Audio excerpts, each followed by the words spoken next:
Hello, welcome. Today I'm going to be going over the division details. They show up here in the division designer. They also show up here in the unit details. Now it's important to note, just before we start, these two divisions, same type, different experience levels. That does not reflect in the division stats. Has no impact. These division stats do take into consideration the equipment in the division though, which is why sometimes you might see a difference between these stats and the stats in your actual division, because these stats are assuming you're using whatever the best equipment you have enabled for these divisions. But your division might not have those. Just because you have it researched doesn't mean you've produced enough. So you might have advanced artillery, but you're only getting improved artillery stats because you only have improved artillery in the division. Let's use the actual division stats here. We'll use this screen. So speed is quite simple. It is how fast you can traverse anything. The lowest it can go is 1. It is always based on the slowest battalion in your division, in your template. Support companies do not impact speed unless it is recon or flame tanks. If I take this recon out and swap it for cavalry, we're going from 7.8 down to 6.4. And if I enabled a slower tank, it would also slow down the speed of this division. So those are the only two support companies that impact speed. Otherwise, it is the slowest line battalion in your division. HP and organization. HP reduces the amount of strength damage you take per attack, and organization is just how long you can fight in a battle. I did a whole video on how HP damage works, and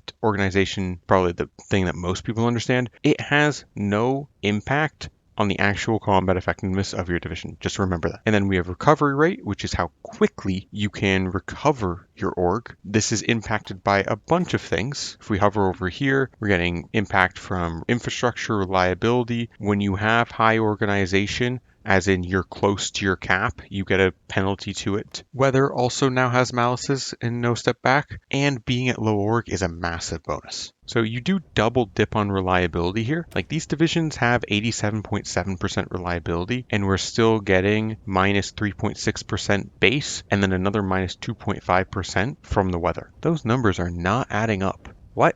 Okay, I just went and checked the dev diary, and it doesn't even add up in the dev diary. And there's no explanation for how this math is supposed to work, just that this is making it worse. Obviously, it's using the weather number right here, not these two numbers underneath, but I have no clue how you take this number and that number and get to this number, because it makes no sense. Just lower reliability means less recovery. Anyways, that's recovery rate. Reconnaissance, you only need one division that has reconnaissance. It increases the chance that you pick not a better tactic, but a counter. Let's actually fight this battle so we can bring up the tactics list.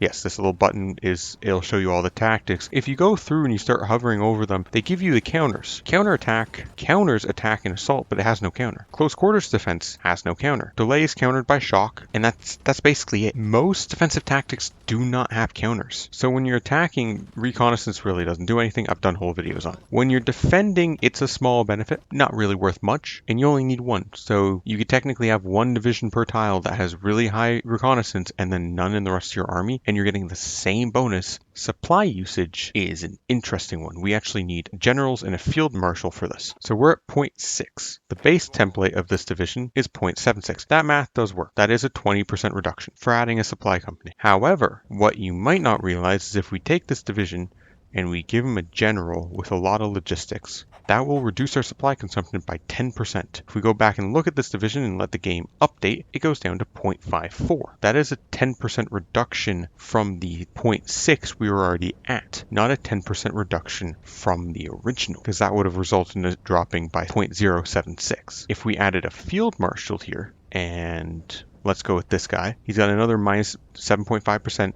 we're going to go allow traits. And we are just going to give him Logistics Wizard. That's another minus 15%. You add that up, it's minus 22.5%, right? Wrong. Let's let the game run. They all apply multiplicatively. Every single one of those modifiers, if we bring up a calculator, if we take the 0.76 base, multiply it by 0.8, multiply it by 0.9, multiply it by 0.85, and then multiply it by 925. So that's 1 minus all of the modifiers and hit enter, it's 0.43. They're all multiplicative. If you have a logistics wizard, a level 2 logistics company isn't going to do as much as you think. Because if those were all additive, if we just took this, multiplied it by 1 minus all of those modifiers. So that's all of those modifiers If we hit enter, we'd be at 0.36. We would have over halved our supply usage. Instead, we're at like 60%, 56%. So diminishing returns. It's also kind of why if you have logistics wizards, you don't really need a supply company or vice versa. Depends on which way you want to go. Reliability, as I've already shown, impacts your recovery rate. That is the only impact it has at the division level. Each of your equipments have reliability and they take attrition based on their individual reliability and also based on the number that you have. And then there's a minimum. I've done whole videos on reliability if you'd like to look them up, but in general, maintenance companies aren't really worth it for the reliability bonus. You do kind of want high reliability if you're going to be in situations where you're going to take a lot of attrition. And that is on individual equipment types. The only thing you can really control that for is tanks. Reliability bonus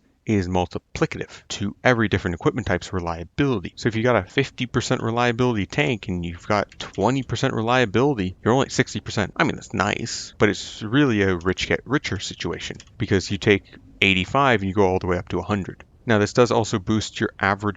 Let's just add a maintenance company to it, 10% reliability bonus. Now we can see instead of we were getting 3.7% minus reliability, now we're at 1.2%. So that is nice. It will help your recovery. It doesn't necessarily mean maintenance companies are worth it, but it does do things. And then trickle back and experience loss. Experience loss really doesn't feel like it does much. Unless you're losing a lot of battles, it really does not feel that impactful. Trickle back is just a multiplier on your manpower. It works, but you don't lose that much men when you're winning anyways. It's not that big of a deal. But I can show you how it works. If we come in here, by 1939, you'll have 30% trickle back. So what that means is you now have a 1.4 times multiplier on your country's manpower. Sort of. You can increase your losses by 42% before you run out of manpower, excluding the fact that this does cost 500 manpower per division to start with. These are quite expensive. It's a great way to run yourself out of trucks and support equipment. Not really worth it unless you're taking a lot of bad combats, in which case just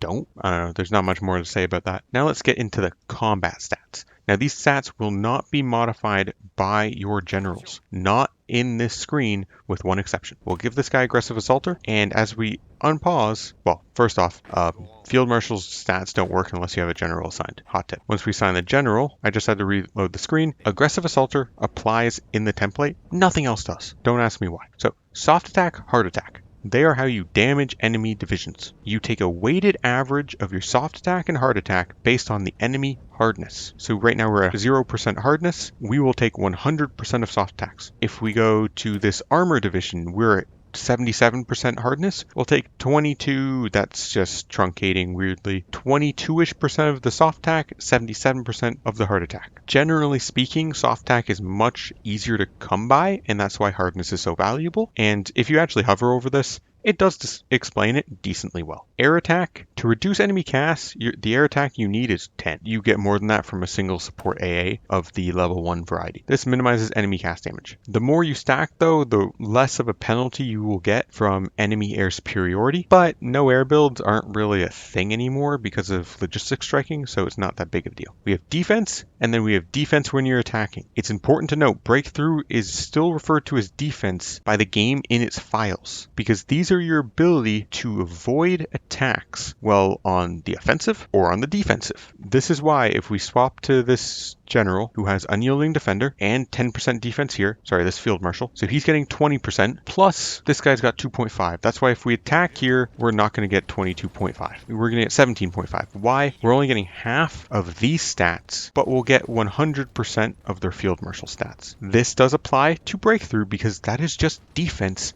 but when you're attacking. Note, this only works for generals and your chief of army stuff. When you go into your doctrines, you know how some of them say, like right here, infantry and motorized defense, that is only defense. Same as when you come into your tech tree, this is only defense. You're not getting 10% breakthrough, 5% defense from this.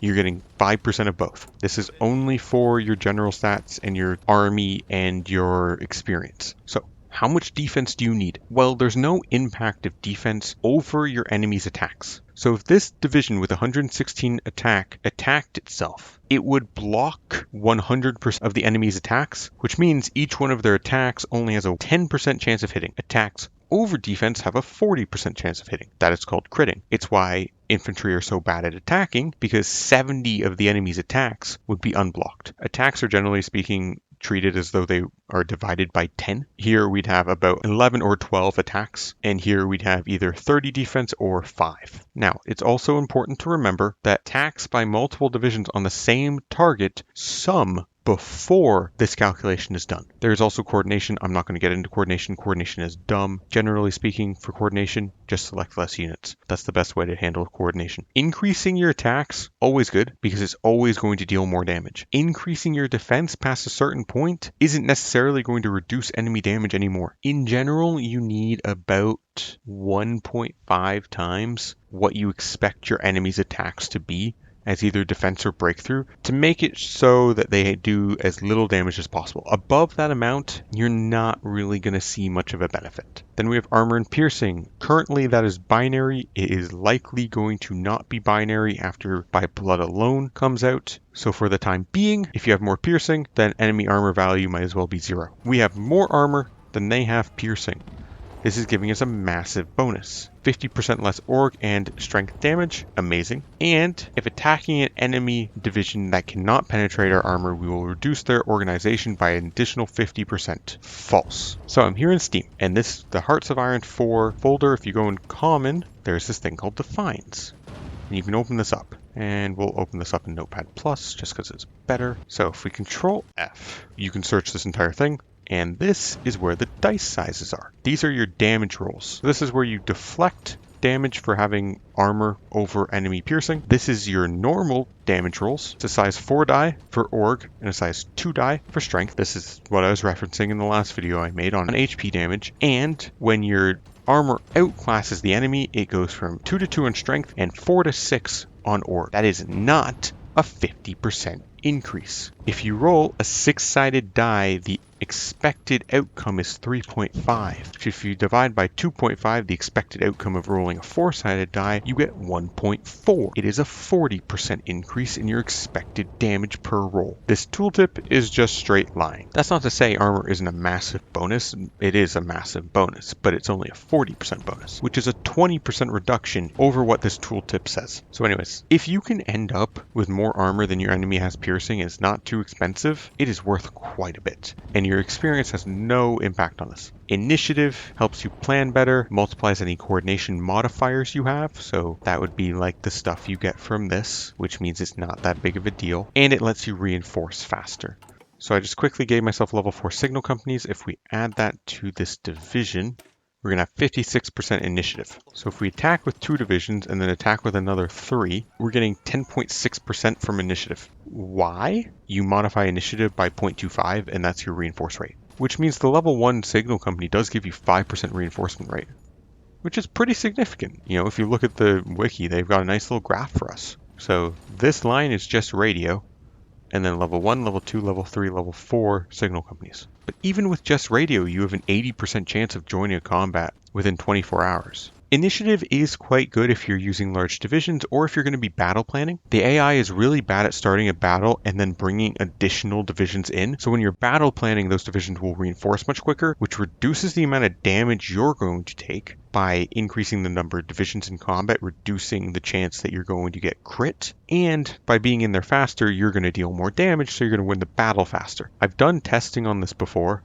There's videos on the channel, but I'll summarize it really quick. If we make a 15-4, if we had the option of adding either a support rocket artillery or a signal company to this slot, even at just the 1939 level, the signal company is actually better than the support rocket artillery if you're going to be battle planning. That 20 extra soft attack from this rocket artillery, 30-ish if you're superior firepower, is not actually worth more than the initiative from this and that reinforcement rate. Entrenchment's quite simple. It is a 2% bonus per mount. So at base, you've got 5 entrenchment, so that's going to give you 10%. Plus we're getting another 14% from our division, plus our general and field marshal are both old guards, so that's another 2. So you add that all up, you're getting 14. 14 times 1.3 for the multiplicative effect times 2 is 36. If I'm going to be honest, it kind of looks like Old Guard is not affected by the multiplicative modifiers, which is interesting because the only way I can get 35 is by not applying the multiplicative modifiers to the Old Guard. But either way, it's roughly 2% per level of entrenchment. And then we've got the 30% modifier from Field Marshal. And then combat width is simple. It's just how much of the combat your division is going to take up. Different terrain types have different combat widths, and then you add an additional half of that width per additional direction of combat, except for urbans and mountains where you add a third. There are whole videos on combat width. I like 16 width defensive divisions. They work quite well. 10 widths work quite well. If you're going to do 10 widths, I'd recommend not using many support companies, maybe just these two. Engineers are really expensive for 10 widths, and they're largely percent modifiers rather than flat bonuses. So these three, if you have support rocket artillery, are probably all you need for a 10 width. You don't really need the percent modifiers from flame tanks or engineer companies. But if you're using larger divisions like this one's going to benefit a lot from those percent modifiers like the engineer company or the medium flame tank. A 10% bonus from this is way more cost effective than a 10% bonus on a 10 width. Percent modifiers aren't really worth it on smaller divisions, quite worth it on larger divisions. In general, for holding divisions, if I'm not using like a 16 width,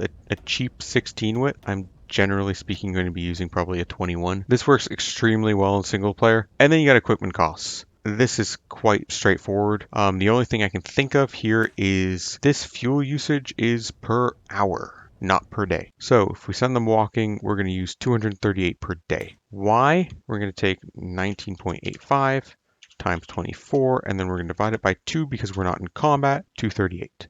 If you're in combat, you use the full amount. If you're just moving, you use half. Weight is how many convoys you need. Interesting that weight does not show up in here. Actually, it does. It shows up over here. That's very interesting that it shows up in a different spot. They move columns. I did skip over weight, so we'll go over it now. That's just how many convoys you need to transport it. Higher your weight, the more convoys. However, the more convoys you have, the less strength damage you're going to take if you lose a convoy. So weight's not necessarily a bad thing. And then you've got your attrition here, which is just the percent you're going to see over here. It's not some better or more in-depth stat. Anyways, that is everything I can think of when it comes to division stats. Probably a lot more than you need to know. Field Marshal's defense giving breakthrough is working as intended. This is just defense on the offensive. So that is working as intended. It is not going to change. Anyways, thank you for watching, and I will see you guys next time.